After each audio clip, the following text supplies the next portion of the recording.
பயங்கரமா இருக்கு. இதுவும் கொஞ்சம் கூட மும்பைக்கு சலிச்ச சிட்டியே கிடையாது. இது என்ன சிட்டின்னு ஏதாவது கெஸ் பண்ணுங்க. நான் அடுத்த ஸ்டேஷன் உங்களுக்கு நான் கன்ஃபார்ம் பண்ணுறேன்.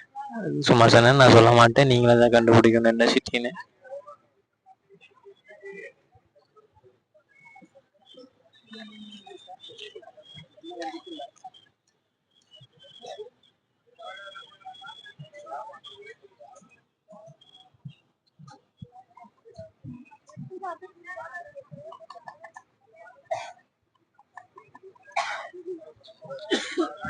அதுக்கப்புறம் இங்கே ஃபுட்டு நீங்கள் பார்த்தே ஆகணும். ஃபுட்டு வந்து இந்த வரீங்களா, காலையிலேருந்து வந்துக்கிட்டே இருக்காங்க. ஃபுட்டு நீங்கள் முடிஞ்ச அளவுக்கு இங்கே மாதிரி அவுட்டர்லாம் வரணும்னா வீட்டிலேருந்து எடுத்துகிட்டு வர்றது நல்லது. ஏன்னா வந்து கன்ஸ்ட்ரக்ஷன் ஒர்க் போயிட்டுருக்கு. ஏன்னா வந்து ஃபுட்டுக்கு மட்டும் நான் பக்கத்தில் வந்து கவனித்தேன். எனக்கு தெரிஞ்சு ஒரு 3 பேர் வந்தால் 1000 காலி ஆயிரும்.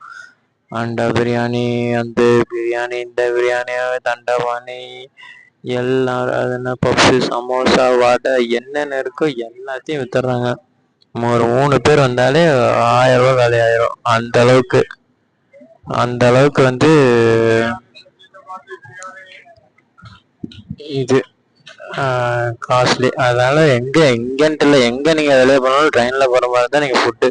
அந்த கடவுள் அனுப்பிச்சு வச்ச மாதிரி எனக்கு அந்த பாட்டி மட்டும் வந்து காலையில் 15 ரூபாய்க்கு அந்த கொய்யாப்பழத்துலனா எல்லாத்துக்கும் நான் பசியில் எடுத்துக்கிட்டு இருப்பேன்.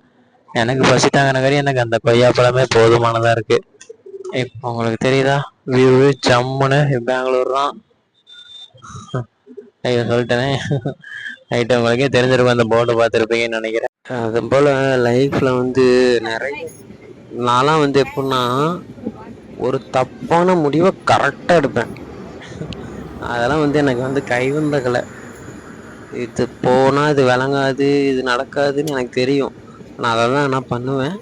அது என்னன்னு தெரில, பல வருஷமாக பிளான் பண்ணுவோம், ஆனால் அது விளங்காமல் தான் போகும். அது நமக்கு முன்னாடியே தெரியும், ஆனாலும் அதை நம்ம பண்ணுவோம். அப்படி நான் நிறையா பண்ணியிருக்கேன். நீங்களும் எல்லாருமே அந்த மாதிரி பண்ணியிருப்பீங்க. ஏன்னா அது நம்ம எடுத்த முடிவுன்னு ஒரு இது இருக்கும். அதனாலே அதெல்லாம் நான் பண்ணியிருக்கேன், நிறைய பண்ணியிருக்கேன் அந்த மாதிரி. சிட்டியில் இருக்க அப்பார்ட்மெண்ட்டுக்கும் இந்த இந்த இப்போ வந்திருக்க சிட்டியில் இருக்க அப்பார்ட்மெண்ட்டுக்குமே பயங்கர டிஃப்ரெண்ட்டு. என்னென்னா அங்கே வந்து அப்பார்ட்மெண்ட்லாம் வந்து, ஆனால் அவங்க எப்படி சொல்கிறது, அந்த அப்பார்ட்மெண்ட்டும் ரொம்ப ஒரு பழைய அப்பார்ட்மெண்ட்டை மாதிரி இருக்குது. அந்த எப்படி சொல்கிறது, அந்த ரயில்வே ஸ்டேஷனை சுற்றி இருக்க ஏரியா, லோக்கல் ஏரியாலாம் போனேன். அந்த ஏரியாலாம் அப்பார்ட்மெண்ட்லாம் வந்து பயங்கரம். அந்த டிமாண்டி காலனிலலாம் போவாங்கள்ல, அந்த மாதிரி பில்டிங்லாம் பயங்கரமாக இருந்துச்சு. அப்புறம் வந்து எப்படின்னா வீட்டுக்கு வெளியவே அந்த ஏணி மாதிரி வச்சு, எப்படி சொல்கிறதா, மேல் ஃப்ளோர் போகிறதுக்கு ஏணி வச்சு யூஸ் பண்ணி, அதெல்லாம் சூப்பராக இருந்துச்சு. நெக்ஸ்ட் டைம் போனால் அந்த மாதிரி இடத்தெல்லாம் பொறுமையாக வந்து வீடியோ எடுக்கணும். அங்கே வீடியோ எடுக்கிறதுக்கு எனக்கு தோணலை. ஏன்னா அங்கே வந்து முன்னாடியே எல்லாம் இருந்தாங்க, இன்னும் ஒரு மாதிரி பார்த்தாங்க அந்த ஏரியாக்குள்ளே போகும்போது. அதனால் அங்கெல்லாம் வீடியோ எடுக்க முடியல, எனக்கு தோணவும் இல்லை. நெக்ஸ்ட் டைம் போனால் அங்கெல்லாம் வீடியோ எடுக்க ட்ரை பண்ணலாம். இந்த சிட்டியெல்லாம் பார்த்தா இதோ ஒரு பில்டிங் எடுத்து பாருங்க. அப்பா, இந்த பில்டிங்கெல்லாம் கண்டிப்பாக எனக்கு தெரிஞ்சு வந்து இது என்ன கான்செப்ட்னே தெரில. இங்கெல்லாம் ஒரு எனக்கு தெரிஞ்ச வாடகை மட்டுமே ஒரு 1,00,000 ரூபா கேட்பானுங்கன்னு நினைக்கிறேன் மாதம். அவ்வளோ பெரிய பில்டிங்காக இருக்குது சாமி. இதெல்லாம் பார்த்துட்டு இங்கேருந்து போகவே மனசு வராது போலயே. பயங்கரமாக இருக்குது இந்த பில்டிங்கெல்லாம், எனக்கு ரொம்ப பிடிச்சிருக்கு. அந்த கில்லி படத்தில் ஒரு லைட் வரும்ல, ஒரு ஏதோ ஒரு ஹைலைட்டில் ஏதோ போய் நிற்பாங்கள்ல, லைட் ஹவுஸ் மாதிரி. அந்த மாதிரி இந்த சிட்டியோட என்ட்ரன்ஸ் சென்டரில் ஏதோ ஒன்று இருக்குது. அந்த லைட்டு வந்து சுற்றியும் அடிக்குது, எல்லா பில்டிங் மேலேயும் அந்த லைட் அடிக்குது. அதனால் அதை பார்க்க முடியுது. அது வீடியோலேயும் தெரியுது, உங்களுக்கு தெரியுதான்னு பாருங்கள். ஒரு சில இடத்துல இந்த இது நல்லாவே தெரியுது, நல்லாவே அதை பார்க்க முடியுது.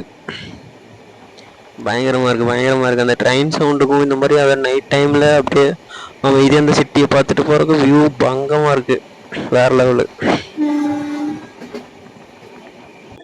ரைட்டு, எல்லோரும் தான் அந்த இவர் பஷீட் கொடுத்த ஹிந்திக்கார அண்ணாமா இருந்தால் பரவாயில்லையே. அப்படி யாரும் இருக்க மாட்டாங்க. எங்கள் ஆஃபீஸிலலாம் தான் இருக்கானுங்களே. நம்ம போகிறதெல்லாம் எங்கள் ஆஃபீஸில் இருக்கவங்கள்ட்ட தான். எப்போன்னா நம்ம மூஞ்சிக்கு முன்னாடி நல்லா பேசுவானுங்க, பின்னாடி போனோடனே நமக்கு சூனி வச்சுட்டு இருப்பானுங்க. எங்கள் ஆஃபீஸில் தான் நடக்கும் பாருங்க ஒரு பாலிடிக்ஸு. அது வந்து அதுக்கு பதிலாக நமக்கு வெளியில் நடக்கிற பாலிடிக்ஸ் எல்லாம் எவ்வளவோ பரவாயில்லன்னு தோணும்.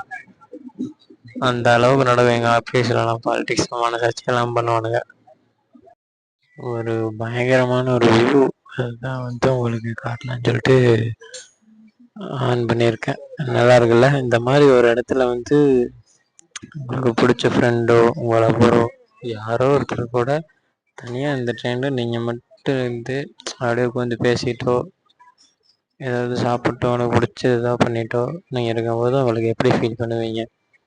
மீன்ஸ் ஏதோ விளையாட்டோ இந்த மாதிரி நான் ஒரு ட்ரெயின் ஃபுல்லாக அங்கே யாருமே இல்லை, நீங்கள் மட்டும் இருக்கீங்க, உங்கள் ஃப்ரெண்டு உங்கள் அங்கிள் உங்கள் மாமா உங்கள் சித்தப்பா யாராக வேணா இருக்கட்டும் அவங்களோட இங்கே இருக்கீங்க.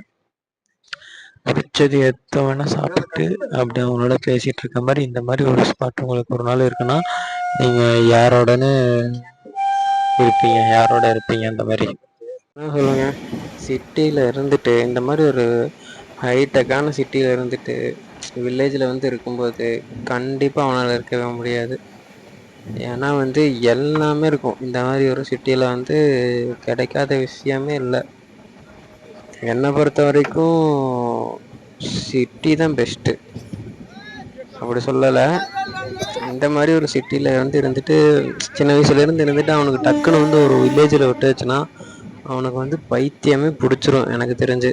ஏன்னா அவன் சின்ன வயசுலேருந்து ஒரு டைம் பாஸாக என்டர்டெயின்மெண்ட்டாகவே இருந்திருப்பான் ஃபுல் அண்ட் ஃபுல் லைஃப்லாம். திடீர்னு ஒரு வில்லேஜ் ஒரு கொட்டாம்பட்டி மாதிரி ஒரு ஏரியா வில்லேஜில் இறக்கி விட்டோம்னா அவன் ஒரு வாரம் 2 வாரத்தில் அவனுக்கு பைத்தியம் முடிச்சிடும். ஆனால் இப்படி ஒன்று இருக்குது.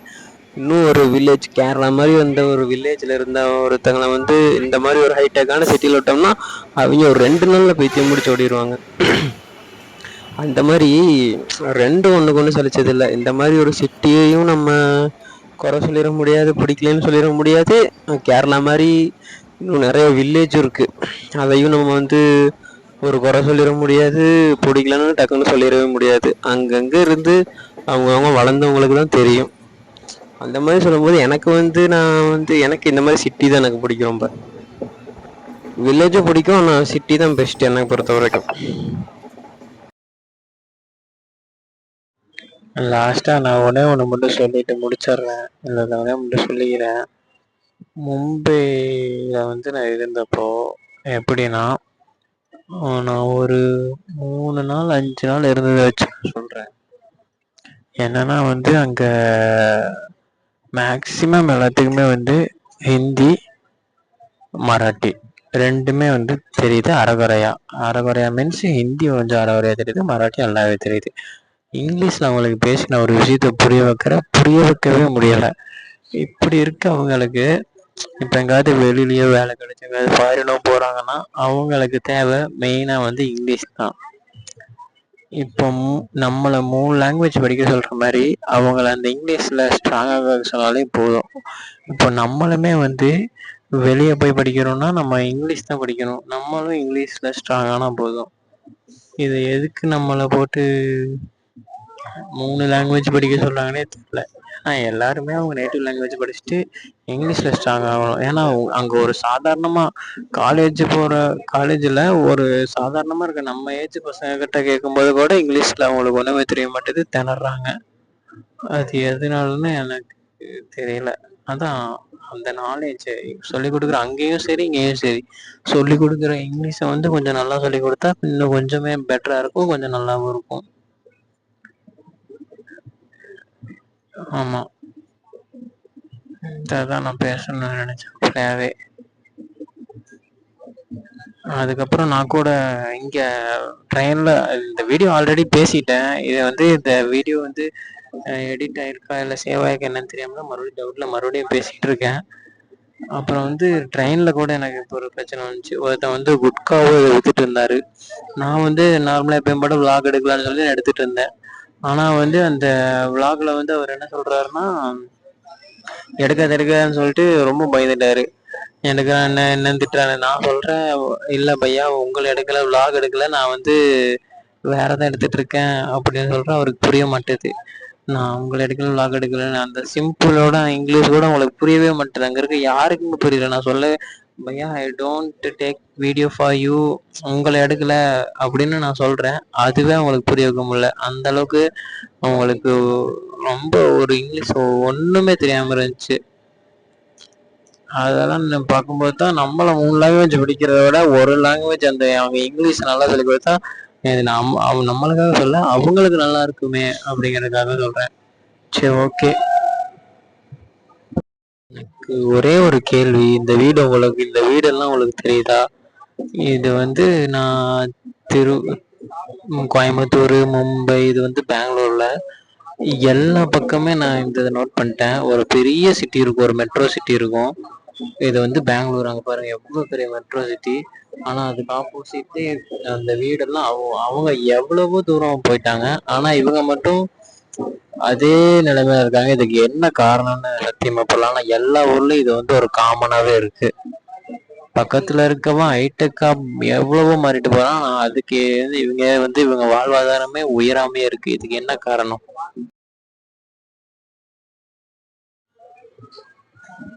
எஸ், கடைசியா வந்தாச்சு. இதுவும் என்ன செய்யுது உங்களுக்கு என்னதுக்கு தெரிஞ்சிருக்கும். ஆமா, பெங்களூர். அடுத்து பெங்களூர் தான். பெங்களூர் வந்து நம்ம இதுல இருக்க மாதிரி இதுவா பண்ண போறது இல்லை. இதை கொஞ்சம் டிஃப்ரெண்டா பண்ற மாதிரி ஒரு ஐடியா. அது எப்படி என்ன இருக்குன்னு நான் சொல்றேன், போக போக சொல்றேன். Bengaluru finally reached. ஃபைனலா பெங்களூர் வந்தாச்சு. இந்த பெங்களூர் ரயில்வே ஸ்டேஷன் ஃபுல்லா இருக்கு க்ரௌடு. என்னோட ஃபோன் வந்து அந்த கொரோனாலேன்னு தெரியல மறந்துருச்சு. அதை ஒருக்கா சொல்லிடலாம், ஞாபகப்படுத்திடலாம்னு சொன்னேன். ஃபோன் வந்து அது என்ன 2-3 டைம் பாஸ்வேர்டு கொஞ்சம் ஸ்ட்ராங்கா செட் பண்ணேன். யாராச்சும் பிடுங்கி போயிட்டேன், ஃபிங்கர் இல்லாம மட்டும் இதாகிற மாதிரி பாஸ்வேர்டு கொஞ்சம் ஸ்ட்ராங்கா செட் பண்ணியிருந்தேன் ஃபோனுக்கு.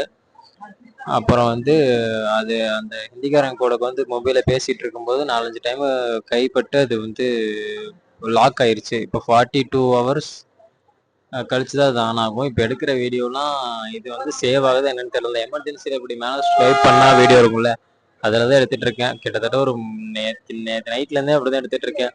இப்போ அந்த வீடியோலாம் இருந்தால் தான் உண்டு, இல்லைன்னா இல்லை. அப்புறம் வந்து நம்ம பெங்களூர் வந்துட்டோம். அங்கே எங்கேயும் வெளிச்சம் இல்லை, அதான் இங்கே சிங்க்கு வாஸ்பே சென்டர்னு பேசிட்டு இருக்கேன். பெங்களூர் வந்துட்டோம். இந்த ட்ரெயின் ஒஸ்ட்டு, ரொம்ப ஒஸ்ட்டு. அதை காட்டுறது கூட எனக்கு ஒரு மாதிரி இருக்கு. தெரியுதா சிங்க்கு? ரொம்ப ஒஸ்டான ட்ரெயின். அதுக்கப்புறம் ஓகே, மும்பையில் பண்ண மாதிரி இங்கே பண்ண வேண்டாம். இங்கே கொஞ்சம் வேற மாதிரி ஏதாவது ட்ரை பண்ணலாம். மும்பையிலேயே நம்ம நிறைய நாள் இருக்க முடியாம, எங்கேயுமே எக்ஸ்ப்ளோர் பண்ண முடியாம கொஞ்சம் இதாயிருச்சு. அதனால இங்க கொஞ்சம் வேற மாதிரி ட்ரை பண்ணலாம், பார்க்கலாம்.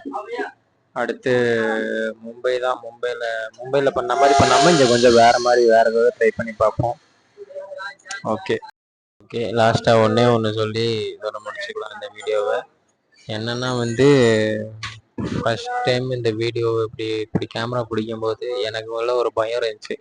இதை எப்படி பண்ண போகிறோம், என்ன பண்ண போகிறோம், அப்படியே உடச்சிட்டு எனக்கு ஓடிடலாமோன்னு தோணுச்சு. அந்த அளவுக்கு எனக்கு வந்து ஒரு பயமாக இருந்துச்சு. இப்போ வந்து இவ்வளோ தைரியமாக பிடிச்சி கொஞ்சம் பேசுகிறேன்.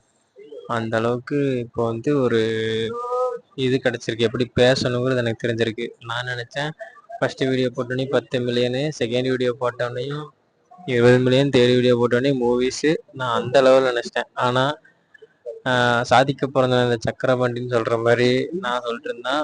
சோதிக்க பிறந்தவன்டா உன்னை வெற்றி வேலைன்னு சொல்லி எனக்கு வந்து ஃபஸ்ட்டு வீடியோக்கு 3 வியூ தான். அங்கே நான் ஃபுல்லாக உடஞ்சிட்டேன். அதுக்கப்புறம் என்ன பண்ணுறேன்னே தெரில. கோயம்புத்தூர் வந்து வேற மாதிரி ஏதாவது, பெங்களூர் வந்து வேற மாதிரி ஏதாவது ட்ரை பண்ணலாம் அப்படின்னு சொல்லி தான் இப்போ ஏதாவது யோசிச்சுட்டு இருக்கேன். ஏதாவது புதுசாக பண்ணலாமா என்ன ஏதுன்னு. ஏன்னா ஃபஸ்ட்டு போட்ட வீடியோவுக்கு வெறும் 3 வியூஸ் தான் போயிருக்கு. நம்ம இவ்வளோ கஷ்டப்பட்டு பண்ணுறதுக்கு ஏதாவது ஒரு பிரயோஜனம் இருக்கணும்ல. 3 வியூ நான் அதில் எதுவும் நிற்கல. சரி, ஓகே, பார்த்துக்கலாம் அப்படின்னு சொல்லி விட்டாச்சு. பார்த்துதான் ஆகணும், வேற வழி. 3 வியூன்னு சொல்லி நம்ம இது பண்ணிட்டு இருக்க கூடாது. 5 வியூ தான் போயிருக்கு. அதுக்கு இங்கே ஏதாவது வேற மாதிரி ஏதாவது ட்ரை பண்ணலாம் பெங்களூருக்கு. ஓகே, இதோட இந்த வீடியோ முடிச்சுக்கலாம். நீ வந்து இதுக்கப்புறம் நாளைக்கு காலையில் பெங்களூர்ல இங்கே நல்லா இருக்கு. ஏன்னா மும்பையிலேயே வந்து எக்கச்சக்கமான இடத்த வந்து இன்னும் பண்ணல. ஏன்னா வந்து அவ்வளோ ஒரு நாள் தான் அந்த கேட்வேவும் அதுக்கப்புறம் அந்த பீச், மெரெயின் பீச் 2 பக்கம் தான் போனது. ஏன்னா மும்பைல போறதுக்கு நிறைய இடம் இருக்கு. மும்பையெல்லாம் சுத்தணும்னா ஒரு அண்டா பிரியாணி தண்டபாணின்ட்டு இருப்பாருங்க. ஒரு வாரம் ஃபுல்லா சுத்தணும். அந்த மாதிரி சுத்தணும். ஆனா வந்து மும்பைல வந்து நான் ஐயோ, மும்பைல வந்து நான் சுத்தினது வந்து ஒரே ஒரு நாள். ஏன்னா அந்த அளவு தான் பட்ஜெட்டு. அது போக கொஞ்சம் பிரச்சனை. நம்ம அதெல்லாம் இது பண்ணிட்டு கொஞ்சம் பட்ஜெட்டோட வரணும். ஆனா பட்ஜெட்லாம் வீட்ல இருந்து எடுத்து வரணும்ல. இங்கேயே ஏதாவது பண்ணியிருந்து கொஞ்சம் ஹெவி பட்ஜெட் ரெடி பண்ணி எல்லா இடத்துக்கும் போற மாதிரி பப்ளிக் டிரான்ஸ்போர்ட்டேஷன்லயே போற மாதிரி ஒரு பிளான் பண்ணி இது பண்ணலாம். சரி, ஓகே. எனக்கு இந்த இது மூலயமா என்னன்னா, நான் நினைச்சது வந்து வியூஸ் போகும், ஒரே வீடியோல ஒவ்வொருமா எல்லாம் நினைச்சேன். ஆனா இது மூலயமா எனக்கு கத்து கொடுத்தது வந்து நிறையா. என்னன்னா வந்து எந்த ஒரு விஷயம் நமக்கு வரலையோ, ஃபர்ஸ்ட் டைம் நான் இந்த வீடியோ படிக்கும்போது அந்த ஃபர்ஸ்ட் வீடியோல போய் பாருங்க, ஒரு நிமிஷத்துக்கே ஒரு 10 கட்டு போயிருப்பேன். இப்போ இந்த வீடியோல நான் 3 நிமிஷமா நான் பேசிட்டு இருக்கேன். அது எனக்கு கத்து கொடுத்துருக்கு இந்த இது. ஓகே, இதை வந்து இதுதான் சொல்லணும்னு நினைச்சேன் கடைசியா. அவ்வளோதான். இனி காலையில மார்னிங் பார்ப்போம். மார்னிங் என்னதான் நடக்குதுன்னு நான் இது பண்றேன். இங்க போய் நாளைக்கு வேலை தேடி ஒர்க் கண்டுபிடிச்சு எல்லாம் பண்ணணும் இங்க. இதை கட் பண்ணிடுவேன்.